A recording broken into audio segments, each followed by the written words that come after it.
Bien, vamos a iniciar con el evento. Buenas noches con todos. El Club de Política Exterior y Diplomacia de la Universidad de las Fuerzas Armadas ESPE les agradece por su asistencia. Esta noche presentamos el segmento de webinars, que es un espacio donde participarán varios expertos invitados para tratar temas de actualidad, difundir sus experiencias, así como también para compartir conocimiento.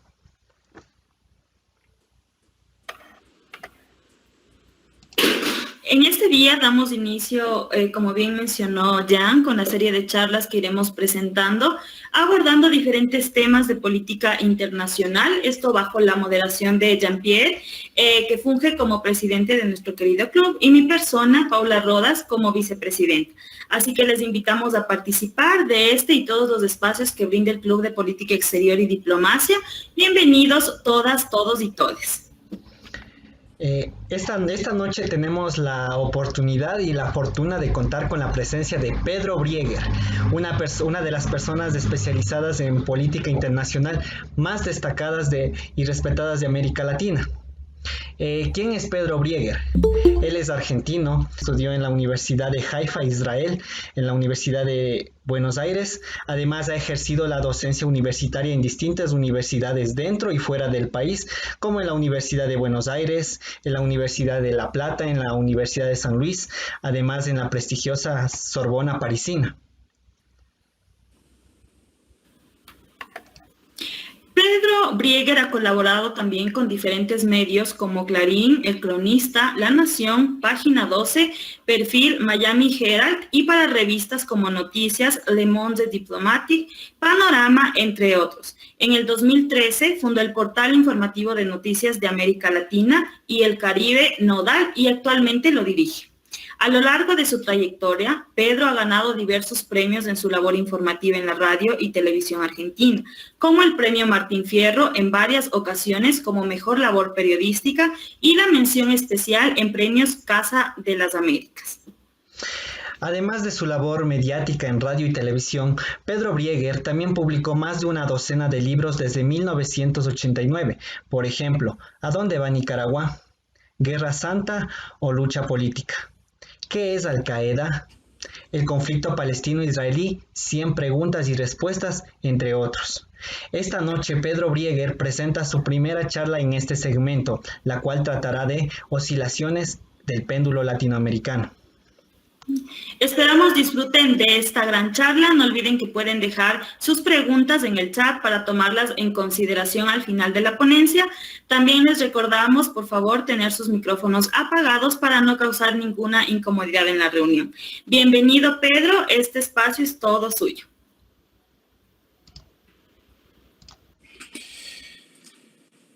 Bien, en primer lugar, muchas gracias por la invitación, Jean-Pierre, Paula. Para mí es un gusto estar con ustedes e intercambiar algunas ideas sobre lo que está pasando en América Latina y el Caribe. Tenemos la fortuna, podemos decir, de estar viviendo un momento muy interesante en la región, que hace unos 15 años aproximadamente yo defino como una América Latina en disputa. ¿Por qué digo en disputa? Porque la Cumbre de las Américas en el año 2005 para mí es un momento bisagra en la región. ¿Disputa entre qué? Por un lado, una corriente que podemos denominar progresista, nacional, nacionalista, nacional y popular, de izquierda, de centroizquierda, socialista. Es una corriente heterogénea. No podemos encasillarla exactamente en un lugar.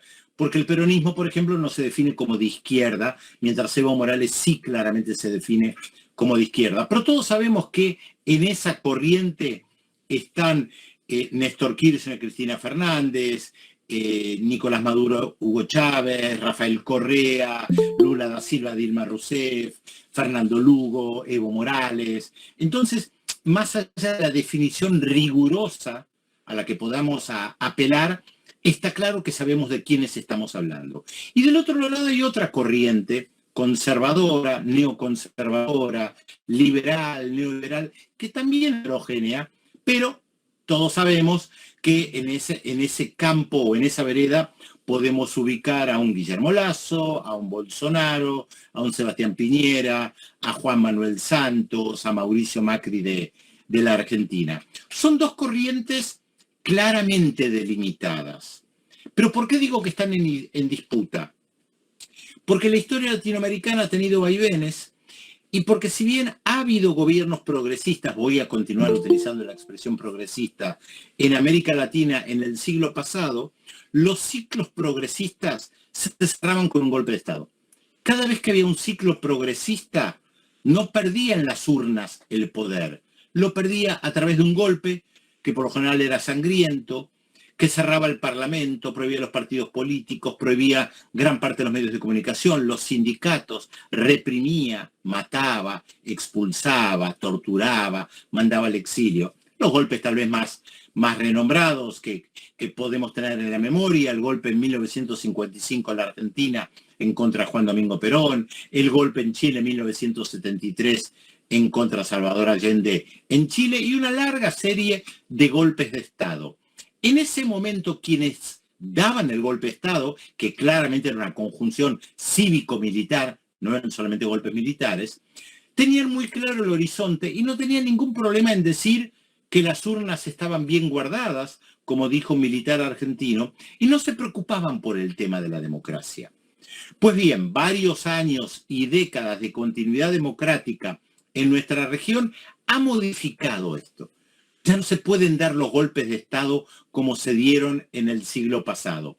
Y este es un problema muy serio para las derechas latinoamericanas, que salvo casos excepcionales que pueden acceder al poder por la vía electoral, les cuesta mucho cerrar los círculos progresistas sin apelar a alguna forma de intervención a través de los poderes judiciales, mediáticos, económicos, porque justamente los gobiernos progresistas se sostienen.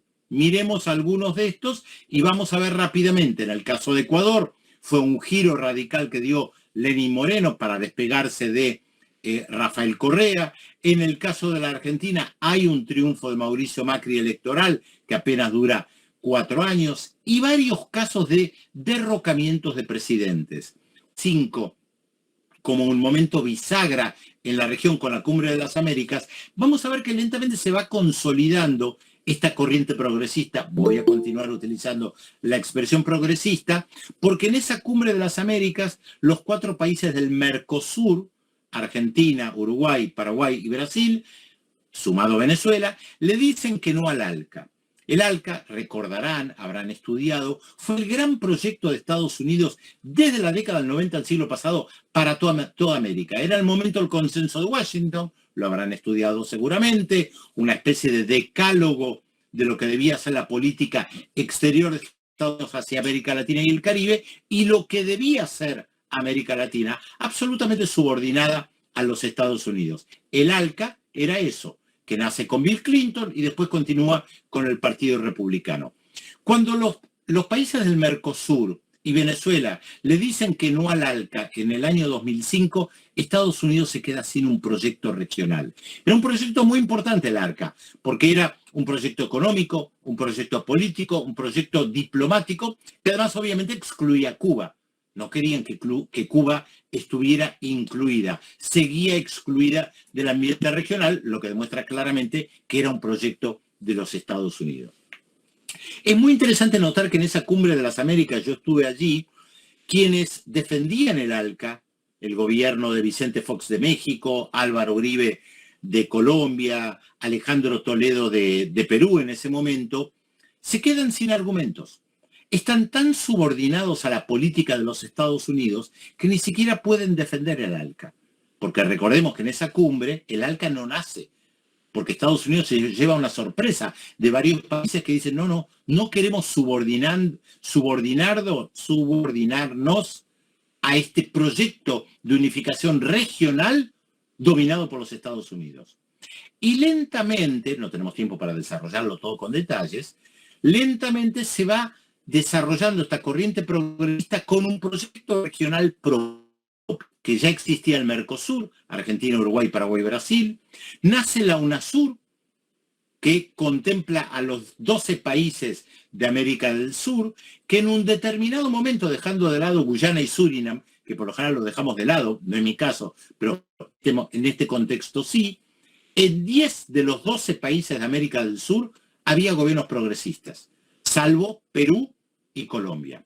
Por lo tanto, esta corriente progresista entiende la necesidad de la integración regional.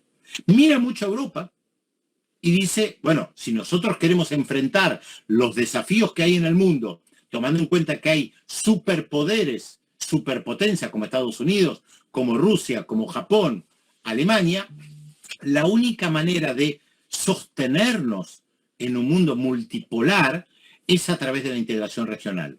Fíjense un detalle, la primera cumbre de presidentes de América del Sur presencial, se hace en el año 2000. Recién en el año 2000, los 12 países, los 12 presidentes de América del Sur se encuentran.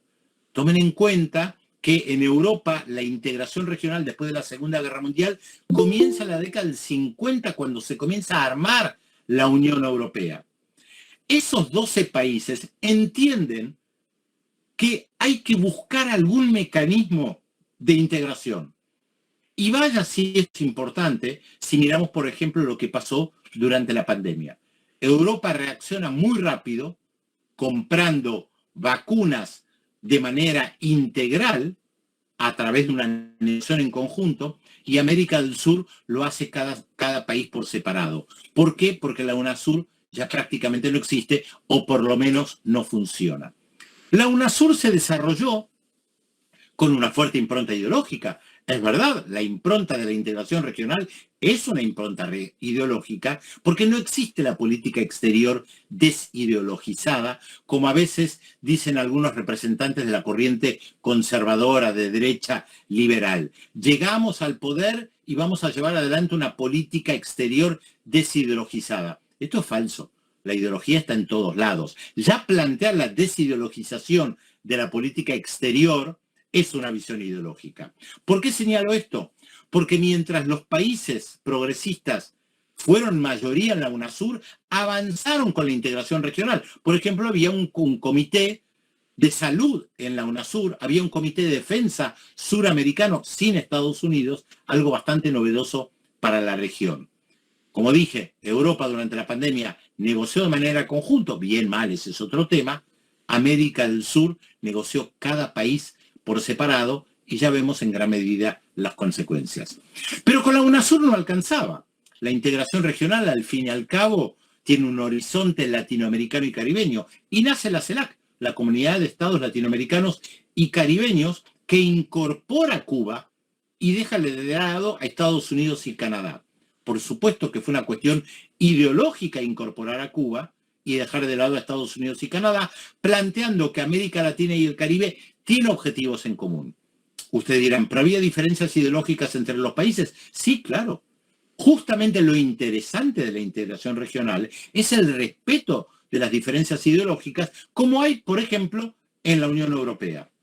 Fíjense también que en un momento en la UNASUR hubo un debate muy álgido por las bases militares que tiene Estados Unidos en Colombia. Se convocó una reunión especial en la Argentina para discutir el tema de las bases militares, y no se expulsó a Colombia de la UNASUR, porque se entendía que a pesar de las diferencias y a pesar del rechazo a las bases militares, Colombia tenía que seguir siendo parte de la UNASUR. ¿Qué pasa en un momento que hay un cambio en varios países y partidos de derecha asumen el poder?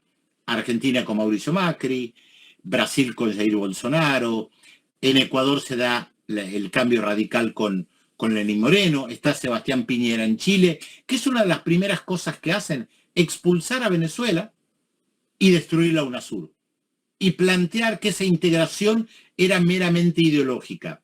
Lo paradójico es que en ese momento lo que podía haber hecho la derecha regional es decir, ahora nosotros controlamos la UNASUR y le vamos a dar otra impronta, pero manteniéndola. ¿Por qué digo que esto es interesante? Porque las derechas regionales suelen decir que son modernas, que dejan de lado ideologías anticuadas, que miran hacia el futuro, que quieren proyectar hacia el futuro. Y sin embargo, una de las primeras cosas que hacen es quebrar la integración regional como si esta fuera solamente patrimonio de la izquierda. Y es verdad, la integración regional hoy en día en América Latina es patrimonio de la corriente progresista. ¿Por qué? Porque las derechas regionales son anticuadas, se han quedado ideológicamente en la matriz que tenían hace 30 años con el consenso de Washington, o yendo más atrás, 40, 50 años, y no pueden contemplar una visión de integración regional, entre otras cosas, porque no les interesa, porque su matriz ideológica hace que miren básicamente a los Estados Unidos. América del Sur, para concentrarnos en América del Sur, ya que estamos en Ecuador en este momento, sigue teniendo un problema central en lo económico. Gran parte de nuestros países tiene poco comercio intrarregional. Le venden más a China o a Estados Unidos de lo que se venden entre sí mismos. Esto es algo absolutamente ilógico, tomando en cuenta que tenemos a un país vecino con el que podríamos tener una integración mucho mayor en lo comercial, y sin embargo eso no existe. Tomen el ejemplo tal vez más extremo, es el de Surinam. Surinam tiene no solamente que tiene muy poco contacto con América del Sur, llegar a Surinam desde Ecuador implica por lo general ir hacia el norte, Panamá, Estados Unidos, para llegar a Surinam. Hay muy pocos vuelos, muy pocos, la verdad ahora deben estar suspendidos, entre Surinam y Brasil, pero hay muchos más vuelos entre Surinam y Ámsterdam, porque Surinam fue una colonia holandesa y por lo tanto sigue teniendo a la metrópoli, en este caso los Países Bajos, como su punto de referencia, en vez de buscar la integración regional. Esto es absolutamente ilógico. Además, porque América del Sur sigue siendo una región inmensamente rica. Y no solamente hablo de la cordillera del oro, plata, litio, cobre, todo lo que nos regala la cordillera, sino desde el punto de vista alimenticio. Es increíble, voy a decir algo, una banalidad, es increíble que en América Latina haya hambre, con una riqueza inmensa de los suelos y donde efectivamente la integración regional podría contemplar el intercambio alimenticio como para que no haya hambre en ningún lugar, ni que hablar de las maravillas de la naturaleza que tenemos. Pueden preguntarle a cualquier persona del Perú que va a decir que la maca es una de las cosas más extraordinarias que hay. Ustedes están en Ecuador, saben el valor de la quinoa. Sin embargo, la quinoa se consume en muy pocos países de la región. ¿Por qué no se consume en otros países? Si al fin y al cabo es parte de nuestra región. Se la exporta a Estados Unidos, a Europa, donde es considerada una maravilla, y prácticamente no se la consume en la Argentina, donde se la podría cultivar mucho más de lo que se la cultiva ahora. ¿Por qué no se hace eso? Porque no hay un proyecto de integración regional. Yo marcaba que esta disputa se sostiene, y esta disputa se sostiene porque, como dije antes, en el siglo pasado, cuando había gobiernos progresistas, el ciclo se cerraba con un golpe de Estado. Sin embargo, hoy, por diversas circunstancias, esto no se puede hacer. Sin embargo, ustedes dirán, pero hay gobiernos que han sido derrocados. Sí, Manuel Zelaya en Honduras, 2009, Fernando Lugo en Paraguay, 2012, Dilma Rousseff, 2016 en Brasil, 2019 Evo Morales en Bolivia. El caso de Evo Morales es un poquito diferente porque intervinieron las Fuerzas Armadas amenazando con un golpe de Estado. Entonces yo estaba marcando lo que sucedió en Honduras, en Paraguay, en Brasil y en Bolivia. A diferencia del siglo pasado, en estos 4 casos hubo destituciones de presidentes, pero manteniendo la institucionalidad. Esto quiere decir que lo que se planteó es una continuidad institucional y no una ruptura. Manuel Zelaya fue destituido en el Parlamento de Honduras, pero cuando es destituido Manuel Zelaya, se mantiene la institucionalidad. Cuando es destituida Dilma Rousseff, se mantiene la institucionalidad con Fernando Lugo también, y en el caso de Evo Morales, no se plantea una continuidad electoral como en los casos anteriores, porque justamente había habido elecciones. Pero en los otros 3 casos se mantiene incluso el cronograma electoral. Se mantiene, no se modifica. Esto marca una gran diferencia respecto a los golpes de Estado del siglo pasado. Por eso hay todo un debate si fueron o no fueron golpes de Estado. Es difícil definir exactamente qué es un golpe de Estado. Por lo general, una ruptura institucional lo define. Lo que pasa es que los golpes de Estado en América Latina, por lo general, están asociados a los golpes de Estado violentos del siglo XX o del siglo XIX. Estos son diferentes. Por eso se comienza a utilizar una expresión de golpe blando, que no dice demasiado, pero trata de marcar una diferencia con los estados violentos.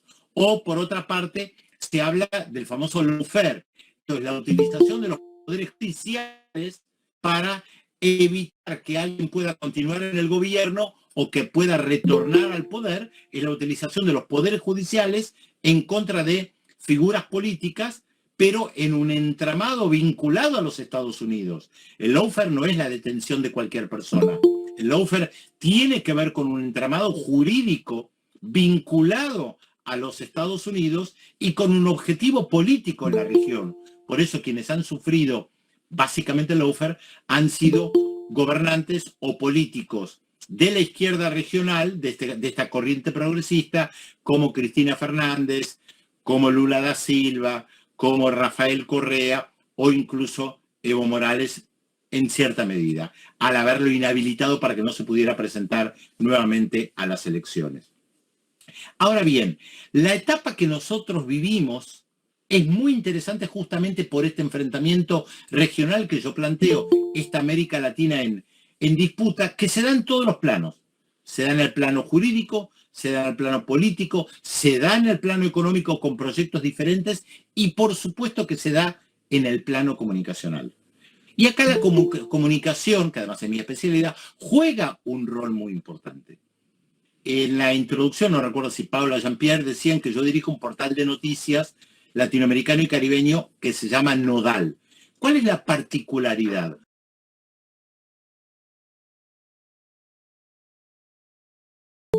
Yo les dije que en el año 2000 se había realizado la primera reunión de presidentes suramericanos. Seguramente muchos de ustedes conocen el informe McBride, un informe presentado hace 40 años en la UNESCO, donde se plantea que cerca del 80-90% de la información que circula en América Latina y el Caribe, en el mundo, es información generada por las grandes agencias de noticias europeas o norteamericanas. Hasta el día de hoy esto sigue siendo así. Ustedes en Ecuador, si toman un diario, van a ver que gran parte de la información que encuentran sobre Paraguay o sobre Chile está generada por una agencia de noticias europea, alemana, francesa, española o estadounidense. ¿Por qué señalé la reunión de los presidentes suramericanos en el año 2000? Porque se encuentran frente a un problema comunicacional también. De hecho, la creación de Nodal es la primera vez que en América Latina hay un portal de noticias dedicado exclusivamente a la información de América Latina y el Caribe, con información generada en América Latina y el Caribe. Parece increíble, pero esto es lo novedoso. ¿Por qué esto es importante? Porque muchas veces seguimos la agenda mediática de los grandes medios de comunicación europeos o norteamericanos. Entonces, estaba en la cuestión comunicacional, para tomar algunos ejemplos de cómo todavía nosotros nos enteramos de lo que pasa en la región. Les decía que yo suelo hacer un ejercicio que, bueno, no lo voy a hacer, pero se los voy a comentar.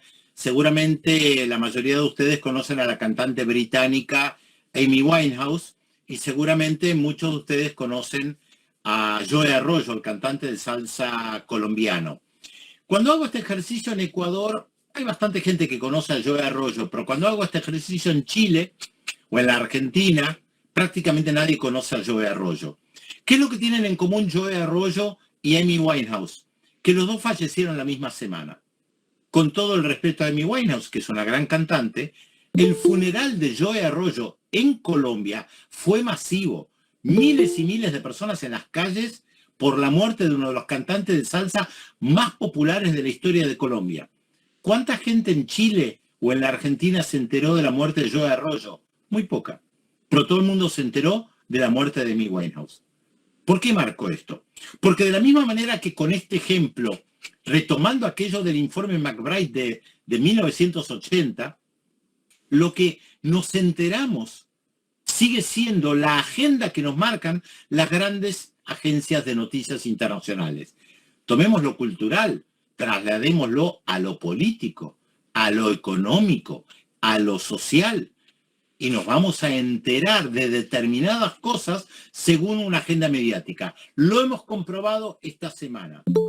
En varios medios de comunicación latinoamericanos, el tema de la semana era la violación a los derechos humanos en Nicaragua. Yo no digo que no existan, pero en la misma semana, la mayoría de esos mismos medios de comunicación no dijeron ni una palabra de la situación en Perú, donde hay una incertidumbre porque hay un candidato de izquierda que claramente ha triunfado y el que aparece invisibilizado.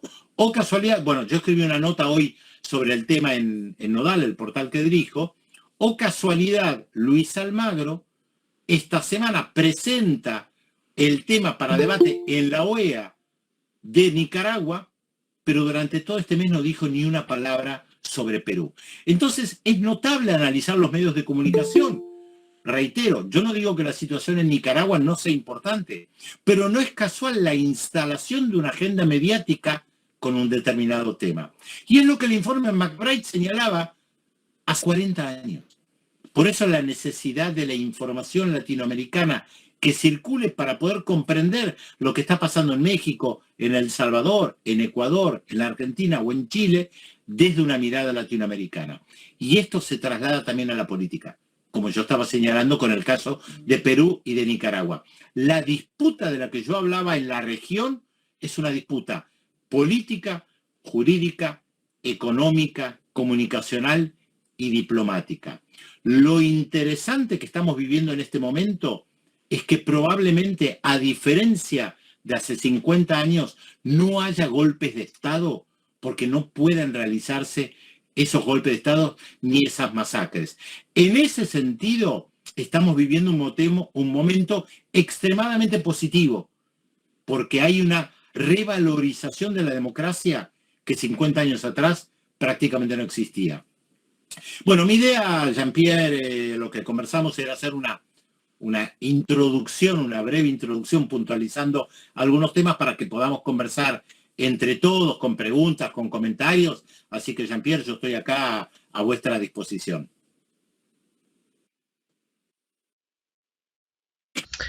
Muy amable, Pedro, por su predisposición a tener una interacción más fluida entre nosotros. Efectivamente, tenemos una pregunta que uno de nuestros invitados le quiere realizar. En este caso es Alex Chiriboga. Por favor, si es que puedes intervenir.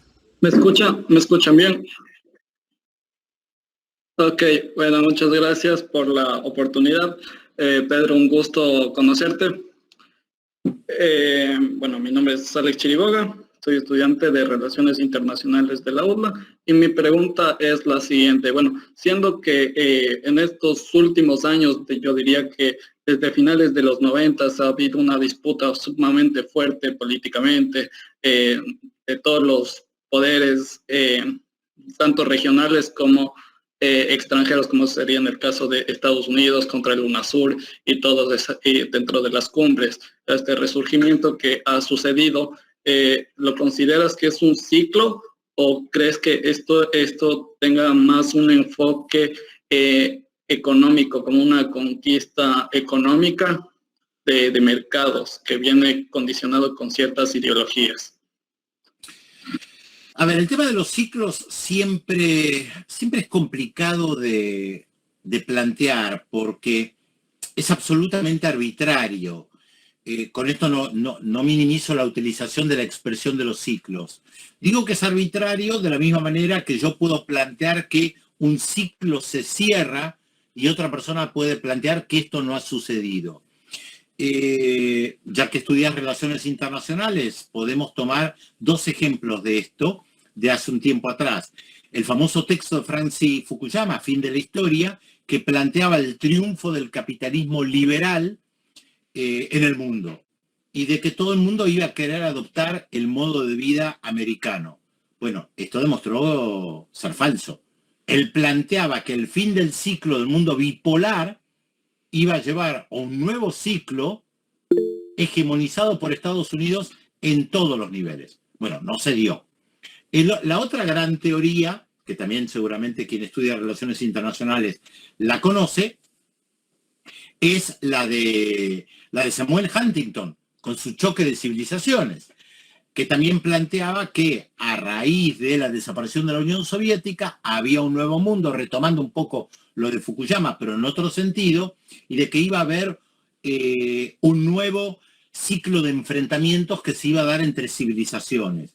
Un texto extremadamente superficial. Esto hay que destacarlo. Si a mí un alumno me hubiera presentado el texto como lo presentó Samuel Huntington, yo lo hubiera rechazado. Samuel Huntington plantea, más allá de que no va a haber más conflictos sociales en la línea de Fukuyama, cosa que también se demostró ser falso, sino que plantea que América Latina es una civilización. Para decirlo en lenguaje académico, es una burrada plantear eso. La verdad, que toda América Latina o América del Sur es una civilización con poblaciones tan dispares, con orígenes tan dispares. No se puede plantear una civilización a las personas que son del pueblo mapuche en el sur de Chile, con los problemas que hay en regiones de Colombia o de Honduras con la población garífuna. Nada que ver. De la misma manera que decía que hay una civilización africana, que también es una burrada. No sé si en Ecuador utilizan la expresión burrada. ¿La utilizan? Es una burrada.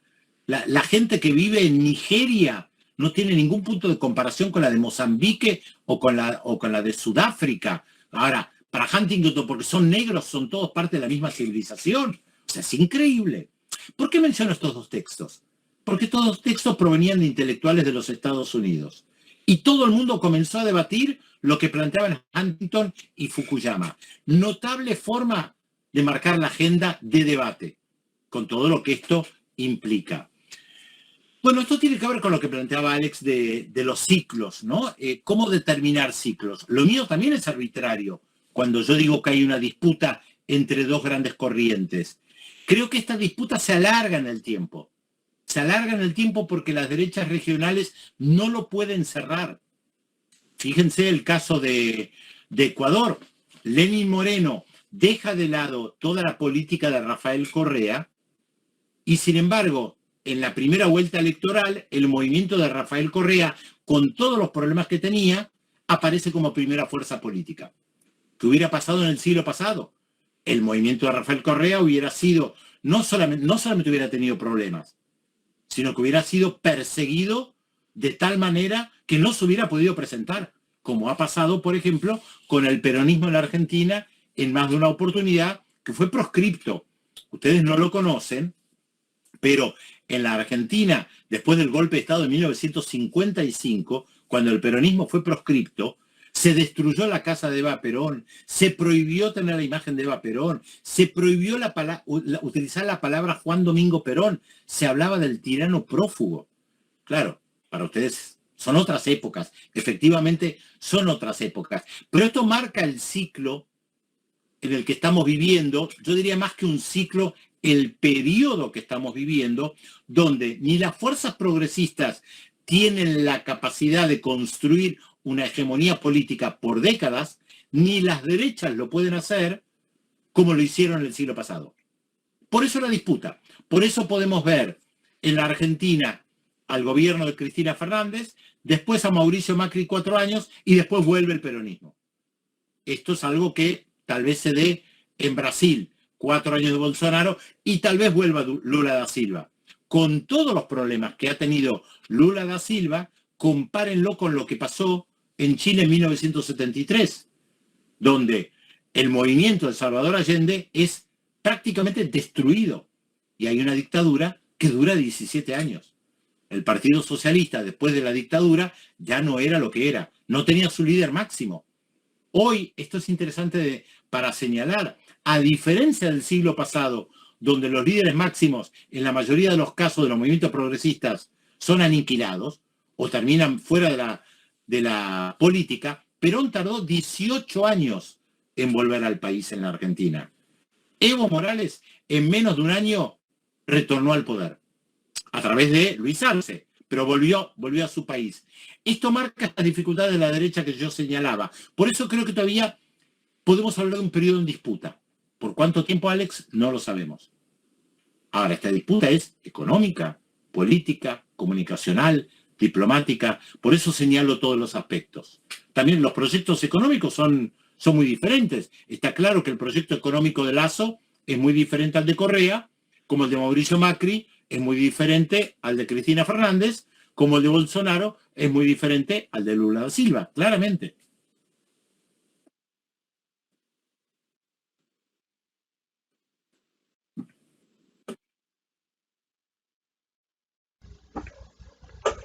Gracias, Pedro, por tu respuesta. Tenemos otra pregunta de Wesley Ruiz. ¿Qué hace falta a Latinoamérica para lograr una integración parecida a la Unión Europea? Y tal vez necesitamos derechas modernas. Porque acá está la paradoja que yo señalé antes. Las derechas latinoamericanas se dicen modernas, pero son muy conservadoras en su pensamiento y atrasan mucho tiempo.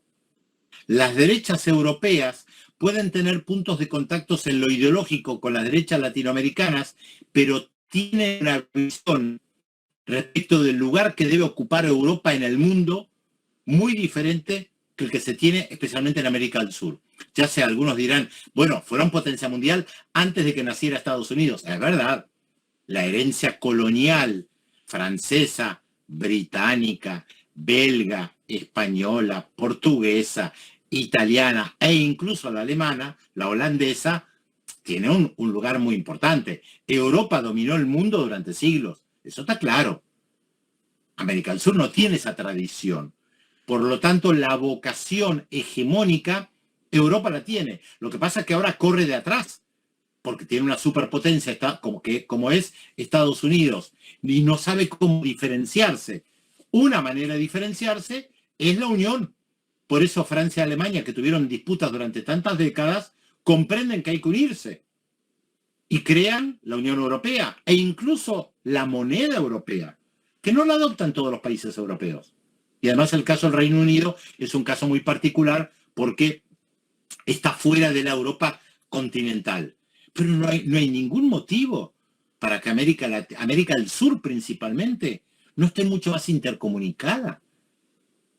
Es increíble que no haya una línea aérea suramericana, que no haya mucho más trenes. Pero bueno, tiene que ver con el desarrollo que se ha tenido y también, no nos olvidemos, las extensiones. En una época se decía que Europa Occidental entraba en la Argentina nada más. Bueno, sí, América del Sur es una región gigantesca comparada con Europa, de eso no cabe la menor duda. Pero yo creo que pasa por vocación política. La integración tiene que ver con la vocación política. Perdón, si alguien quería decir algo ahí. A mí me gustaría, más o menos referente justo que se topó el tema de la Unión Europea y todo este modelo político, más que nada, que lleva a la Unión Europea.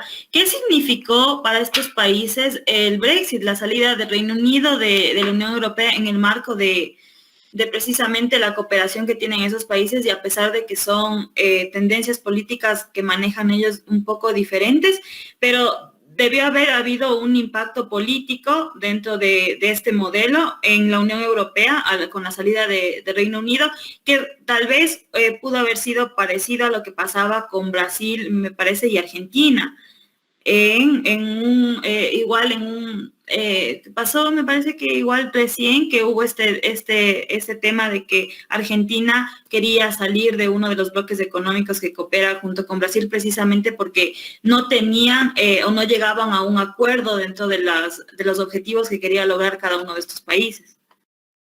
Hay una diferencia. En primer lugar, hay que recordar, ustedes que estudian mucho, ustedes relaciones internacionales lo saben también, que el Reino Unido fue la potencia hegemónica durante siglos y disputaba con Francia, con España, con Portugal, pero fue una potencia que dominó el mundo, o gran parte del planeta. En segundo lugar, los británicos, principalmente Inglaterra, pero los británicos en general, siempre se consideraron superiores y otra cosa que Europa. Hay muchas bromas que se hacen al respecto de cómo el centro no es la Europa continental, sino el centro es el Reino Unido y la Europa continental vendría a ser la periferia. Si el Brexit triunfa en ese referéndum que se hizo, tiene que ver con esta historia, de considerarse superiores a los europeos y de que en realidad los europeos estaban aprovechando de la superioridad británica para estar mejor en Europa de lo que estaban ellos. ¿Fue un golpe para la Unión Europea? Sí, en cierta medida.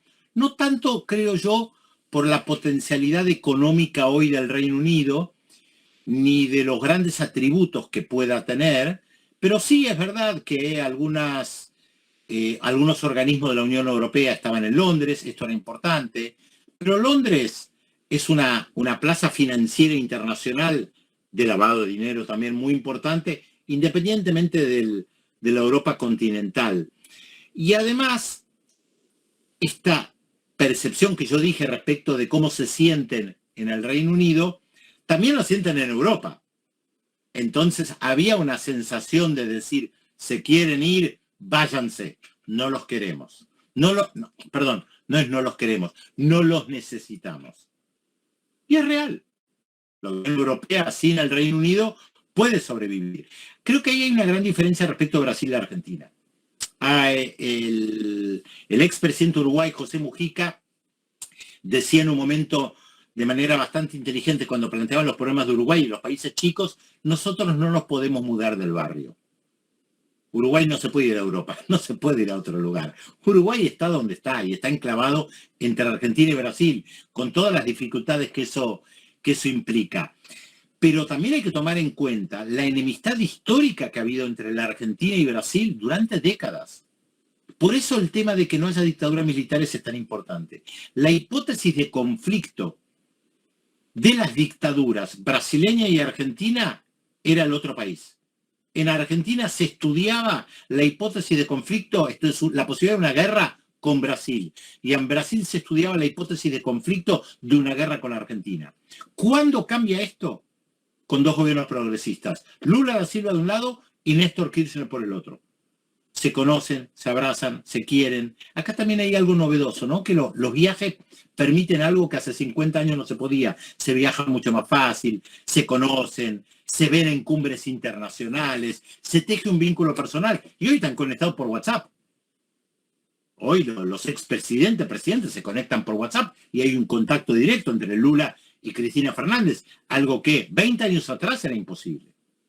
Se tejió un vínculo importante entre Lula da Silva y Néstor Kirchner, donde se dan cuenta que la hipótesis de conflicto hay que erradicarla y hay que trabajar juntos. Hay que trabajar juntos para defender el Atlántico, hay que trabajar juntos para defender la Amazonía, hay que trabajar juntos para defender los recursos naturales. Esto es novedoso. Ahora, este proceso de integración regional probablemente lleve décadas. No se hace de la noche a la mañana. Y si encima vienen gobiernos conservadores que inmediatamente rompen los organismos regionales, porque como dije, hoy la UNASUR está quebrada. Es más, Lenín Moreno saca la sede de la UNASUR de Quito. El gobierno de Rafael Correa había colocado a Quito en el centro de América del Sur. Mucha gente en la Argentina, esto lo puedo decir sin ningún problema, mucha gente en la Argentina antes de Rafael Correa a duras penas ubicaba el Ecuador.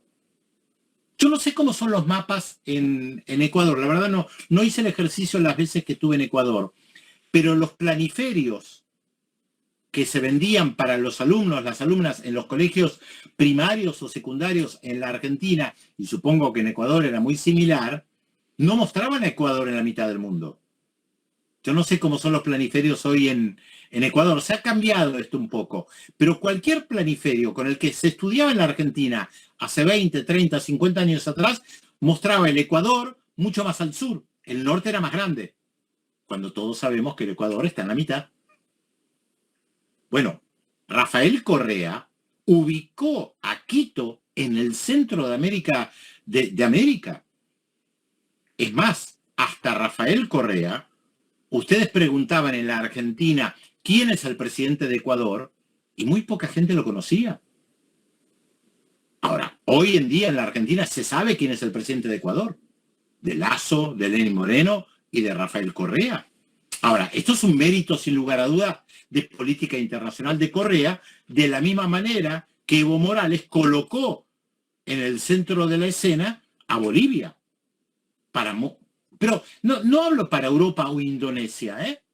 Yo recuerdo una vez que tuve una reunión con ministras de Venezuela que me reconocían que años atrás no sabían demasiado sobre Paraguay o sobre Bolivia. Y hoy les interesaba lo que pasaba en Paraguay o en Bolivia. Algo sucedió, y ese fue un gran mérito de los gobiernos progresistas, de esta integración regional, que entre otras cosas nos empezamos a enterar de lo que pasaba en los otros países. Empezamos a aparecer en los medios de comunicación, incluso los más importantes. Antes, una noticia de Ecuador, salvo algo muy importante, un terremoto, vayan a saber qué, en los medios de comunicación de la Argentina, Ecuador no figuraba, Paraguay no figuraba. ¿Quién estudiaba la política ecuatoriana en las universidades argentinas? Se estudiaba la Roma antigua, se estudiaba Europa, pero no se estudiaba Ecuador. Hoy ustedes pueden encontrar muchos libros sobre Ecuador en la Argentina. Bueno, ahí hubo un pensamiento estratégico de la corriente progresista, de plantear que la integración regional es importante. Lo increíble es que las derechas regionales nos hagan retroceder en este aspecto, cuando, como dije antes, podrían continuar profundizando la integración regional desde su óptica, mirando más hacia Estados Unidos, hacia Europa o hacia China, o como fuere, desde su óptica, pero manteniendo la UNASUR, manteniendo un Consejo de Salud, manteniendo un Consejo de Defensa, debatiendo qué se hace con la Amazonía. Dejemos de lado los temas políticos complicados, como por ejemplo bases militares, el vínculo con Estados Unidos. Tema vacunas. Se podía haber discutido de manera conjunta con Bolsonaro, con Lenín Moreno, con Sebastián Piñera, con a Mauricio Macri, bueno, después con Alberto Fernández. Bueno, a ver, tenemos un problema, hay una pandemia. Busquemos las mejores cabezas de América del Sur para debatir qué se hace frente a la pandemia.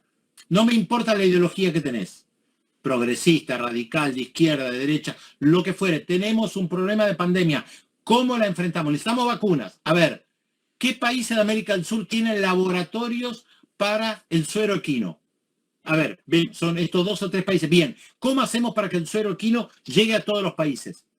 Esto se podía haber discutido, lo podían haber discutido los gobernantes de derecha y plantear, metemos a los laboratorios para que hagan negocio. Que tal vez ahí los gobiernos progresistas son siempre un poquito más reacios. Pero también los meten. De hecho, laboratorios privados están elaborando en la Argentina las vacunas. No es todo del Estado, no hay una visión estatista de toda la economía. Para nada, son los laboratorios privados que hoy en la Argentina están elaborando AstraZeneca y Sputnik. ¿Y no se podía haber trabajado con ellos? No.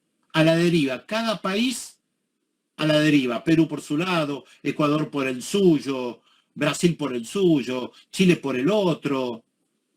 Esto es ilógico. Desde una concepción conservadora, liberal, de derecha, es absolutamente ilógico. Miren Europa. Pero tenemos una corriente conservadora de derecha en América Latina que atrasa muchísimo.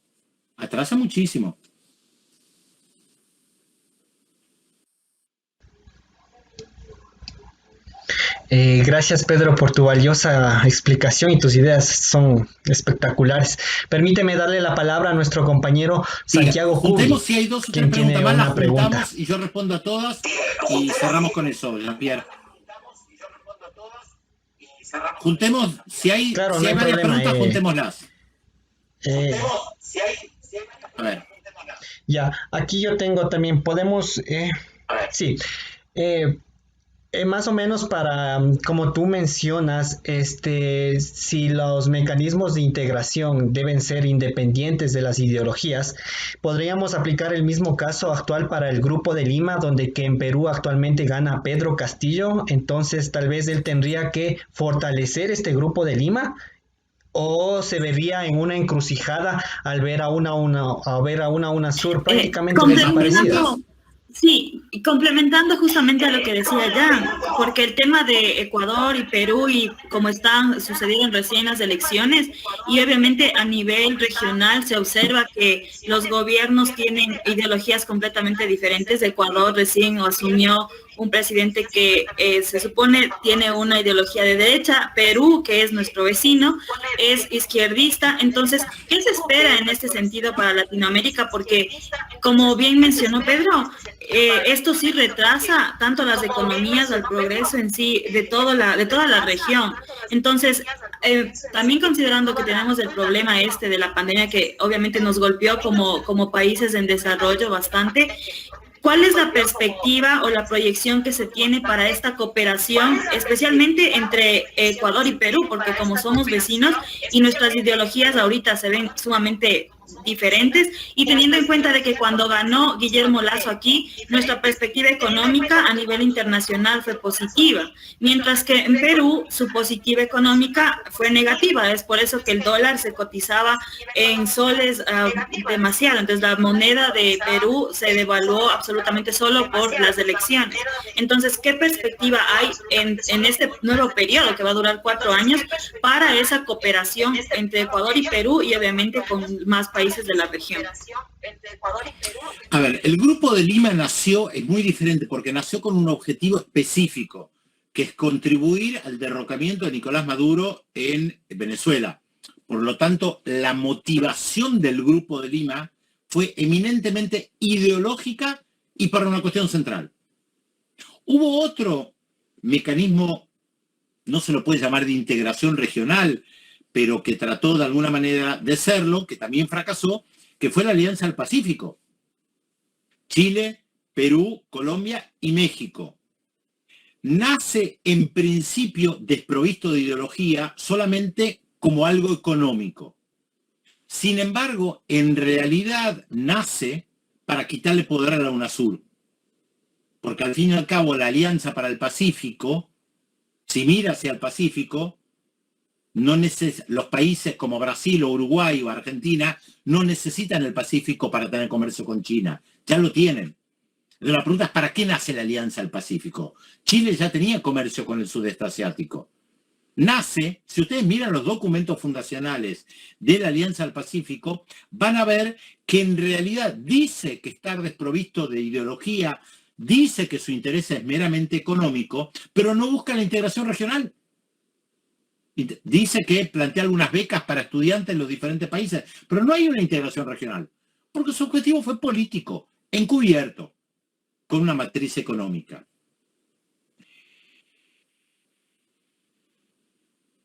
Para la integración regional se necesita una vocación de integración, incluso sabiendo, consciente de las diferencias ideológicas. Por eso di el caso de Colombia y las bases militares. En ese momento no se expulsó a Colombia de la UNASUR.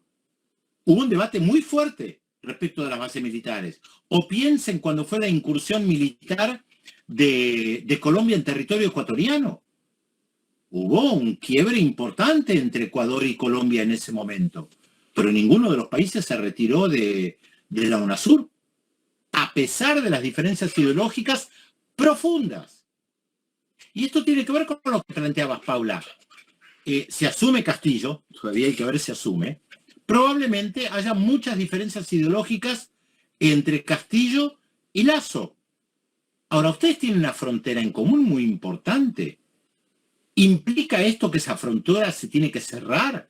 ¿Implica que no puede haber comercio, aún con visiones ideológicas diferentes? ¿Que no puede haber cooperación entre Guayaquil y el norte de Perú? ¿Entre Guayaquil y Piura? ¿Por qué no puede haber comercio, turismo, por diferencias ideológicas?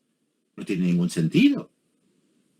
El problema que yo planteo es que a las derechas en la región no les interesa la integración regional.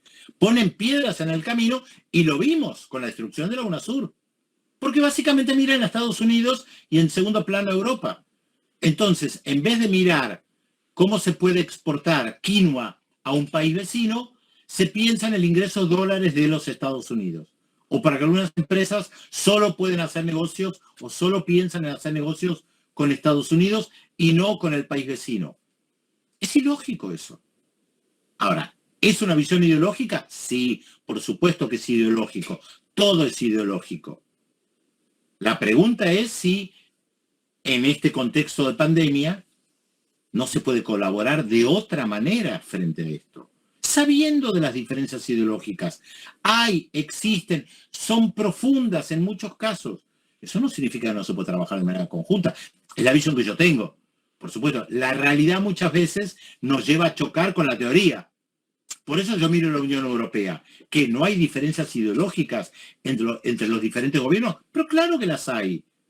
Históricas, ideológicas, de rivalidades económicas, de hegemonía política, de hegemonía económica de laboratorios, con el tema de la vacuna. Y sin embargo, eso no implica que rompen por eso. Pedro, ¿nos podría, por favor, dar la oportunidad de que podamos tener 2 preguntitas más, tal vez? 2 preguntitas más y cerramos, sí. Ya, sí, 2 preguntitas más y cerramos. Nelson, ¿puedes tomar la palabra, por favor? Sí, muy buenas noches con todos. Disculpe que le haya interrumpido, pero quería un poco más que todo que me comente un poco sobre la situación de las derechas conservadoras que se supone que no desarrollan y no permiten el desarrollo del país. Si tomamos, por ejemplo, el concepto de algunos libros de derecha, en donde habla que la derecha es destrucción de lo viejo y construcción de lo nuevo, estamos diciendo que la derecha en sí viene presentando un conservadurismo, digámoslo así, durante 20, 30 años. Entonces, no nos estaríamos yendo a un aspecto, a un concepto que no está definido. En otro aspecto también quería comentarle, retomando lo que usted comentó, ¿no?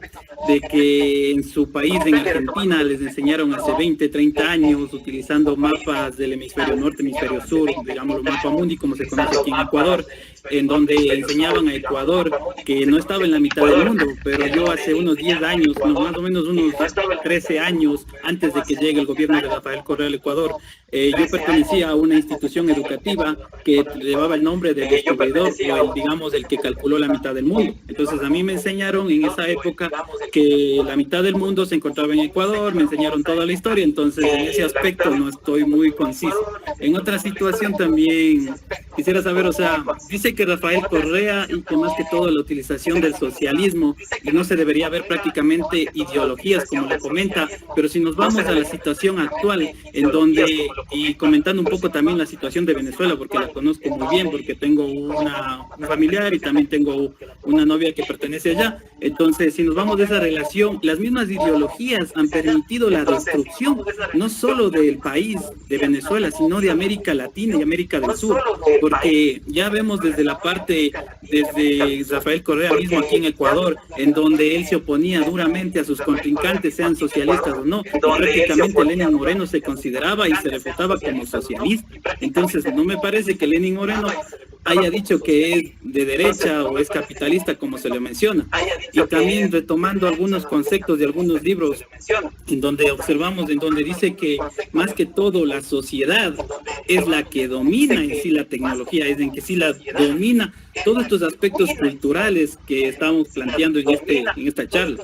Entonces, se podría decir que si es que no existe un cambio cultural en América Latina o en todas las ideologías que existen, nunca vamos a salir adelante de este país y también de América Latina, digamos así, porque si nos vamos a la Unión Europea, disculpe, pero lo único que podemos retomar de la Unión Europea es su educación, porque prácticamente en la economía y diferentes personas que son economistas le toman más de referencia a los nuevos mercados que existen, que son Estados Unidos, que son China, que China, aunque prácticamente lo mencionan que es un comunismo, ellos utilizan una economía capitalista. Entonces lo único que podemos destacar de Europa es solo su educación, más no podemos copiar un modelo de asociación, porque ellos, por más que estén asociados, no tienen la misma potencia económica, digámoslo así, o el que sobresalen sobre Estados Unidos, Rusia y China, que por lo generalmente, si tomamos de ejemplo también a Japón,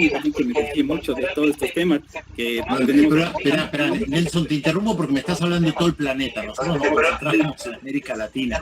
No, es imposible abordar todos los temas. Claro, no, pero si nos referimos así de América Latina, como se referencia a China, se referencia a Rusia, porque hay países que intervienen dentro de América Latina mismo para que triunfe diferentes ideologías y ellos puedan aprovecharse de esto. Y eso se puede observar con Venezuela, que Rusia le apoya a Venezuela y China apoya a Venezuela, en donde afecta no solo al pueblo, sino que más que todo ellos sacan un beneficio al obtener un petróleo mucho más barato, ayudando a que se mantenga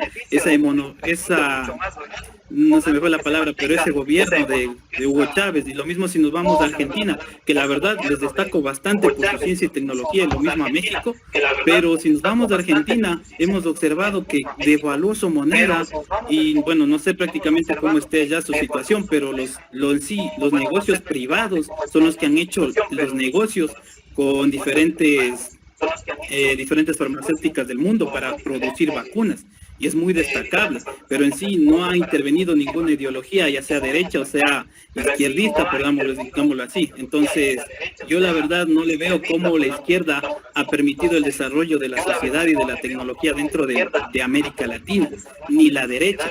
Prácticamente lo que yo observo, y no es destacar... No, a ver, Nelson, dijimos una pregunta, porque la verdad estás abarcando demasiados temas y es imposible. Me voy a referir, disculpame que te interrumpa, ¿no?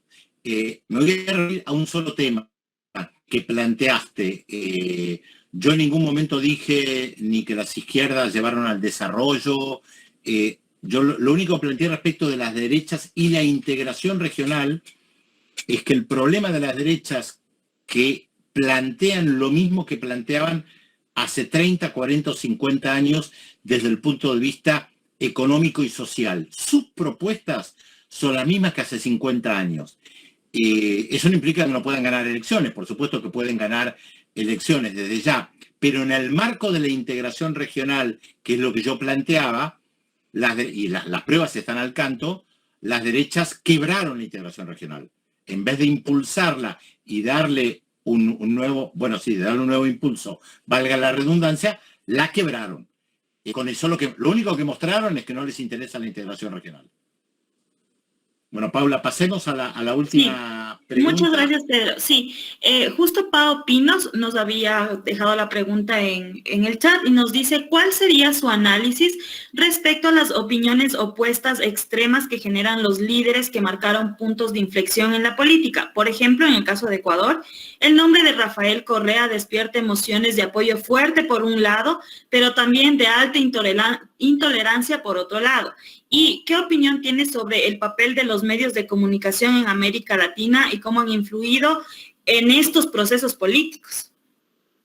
A ver, sobre los medios hablé un poco antes. El caso de Rafael Correa no es único, por supuesto, en la región.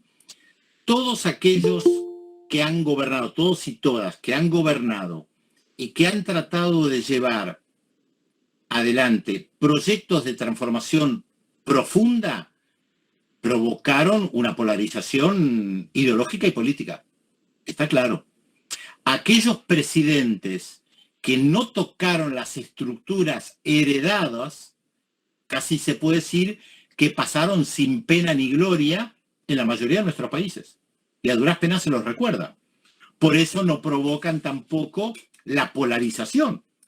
Aquellos que provocan polarización son aquellos que tocan intereses muy, muy profundos. Es el caso de Rafael Correa, de Lula da Silva, de Evo Morales, del peronismo en la Argentina, de Fernando Lugo en Paraguay. Las derechas regionales no afectan intereses muy profundos porque vienen gobernando durante décadas, son una continuidad. De hecho, fíjense ustedes que si yo les pregunto, ¿qué referente conservador de derecha regional toman, no digo como modelo, pero como un referente intelectual, político, cultural? Por lo general, cuando hago esta pregunta, no encuentro respuesta. Bolsonaro no lo es, Piñera no lo es.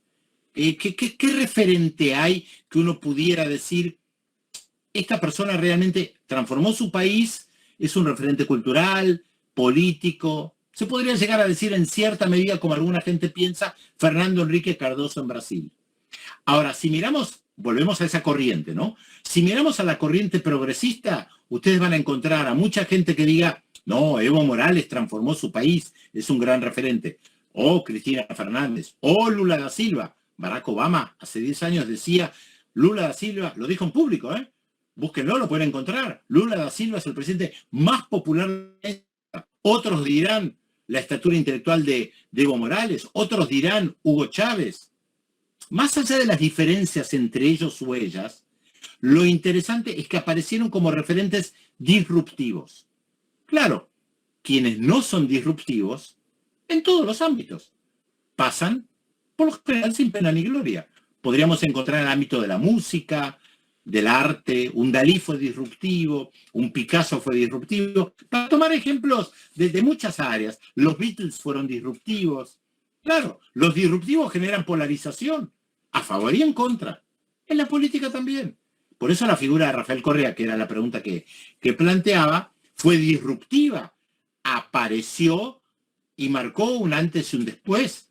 Abdalá Bucaram, creo que debe tener muy pocos seguidores en América Latina. Y no lo digo despectivamente respecto de Abdalá Bucaram, pero no debe tener muchos seguidores que lo tomen como referente político, intelectual en América Latina. Reitero, no tengo nada personal en contra de Abdalá Bucaram. Estoy planteando algo que es prácticamente objetivo. O Yamil Maguad.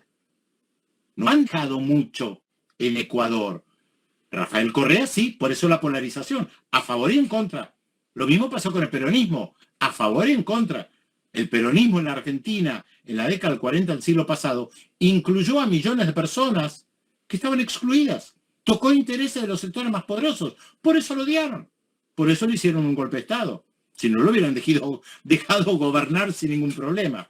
Pero bueno, esto da para hablar mucho y largo y lo podemos seguir en otra oportunidad. Con todo gusto tocamos otros temas como los medios de comunicación o lo que ustedes quieran. Y muchas gracias por la invitación. Gracias, Pedro, por haber estado en esta noche con nosotros. Déjame primero pedirte la primera disculpa respecto a los problemas de inconvenientes con los troles que tuvimos a la mitad de la sesión. Y también una disculpa tal vez por la última intervención de la pregunta, tal vez no fue tan concisa la aclaración de un compañero, una pregunta un poco larga. También déjame agradecerte por la apertura y por el tiempo que nos has dado en tu agenda. Sabemos la talla de personaje internacional que eres y ahorita a nosotros nos motiva mucho escucharte, nos motiva mucho el que hayas tenido esta oportunidad de vernos frente a frente. Esta transmisión la vamos a publicar en nuestras redes sociales y estoy seguro que va a inspirar a muchos de nuestros compañeros a que sigan indagando, a que sigan informándose, a que sigan sabiendo más, porque actualmente es muy importante que una persona esté informada de su realidad para que sepa tomar buenas decisiones y dar comentarios cada vez más acertados, ¿no? Tus palabras han sido muy objetivas, muy enriquecedoras. Déjame decirte que me siento muy contento, muy feliz de que esta noche tú nos acompañaste ahora. Es para nosotros muy grato el tenerte con nosotros, Pedro. También te agradezco por la acogida que has tenido para una próxima invitación y te deseamos... Gracias. Te deseamos y te auguramos una excelente suerte en tus funciones dentro de la dirección de Nodal. Estamos compartiendo tus redes en nuestros grupos, estamos compartiendo dónde te pueden seguir y déjame decirte que una vez más totalmente agradecido. Que tengas una buena noche, Pedro. Gracias a ustedes, espero que tengamos otras oportunidades, ojalá sea en Quito o en alguna otra ciudad ecuatoriana cuando pase esto de la pandemia. Cuídense. Esto no ha terminado, estudien, bien dijiste Jean-Pierre, hay que estudiar, que al fin y al cabo es lo más importante. Que sigan bien, muchas gracias.